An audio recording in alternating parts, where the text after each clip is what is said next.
All right, end of day. I know I did a midday update earlier, but we got all the fascia done around the upper deck. So that looks great. That took a minute because we're up on ladders and there's nowhere to stand on this side of the deck. So we had to hang everything from the upper deck. It took some time, multiple cuts. If something didn't turn out right, we had to like go back and redo it and bring it back down. So it took a minute, but that's all pretty much finished on the outside and everything's ready for railing up there. We laid about 7 by 20, about 1 o'clock. This took us about 3 hours to get installed, I would say. 2.5, 3 hours, something like that.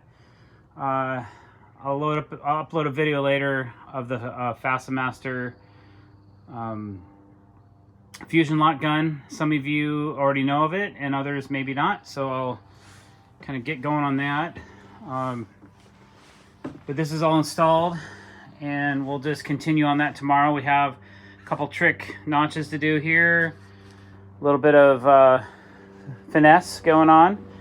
And then we had to actually build out this corner real quick because we forgot to do that to accept our border. So we'll button that up tomorrow and go from there. All right, have a good night. Over and out.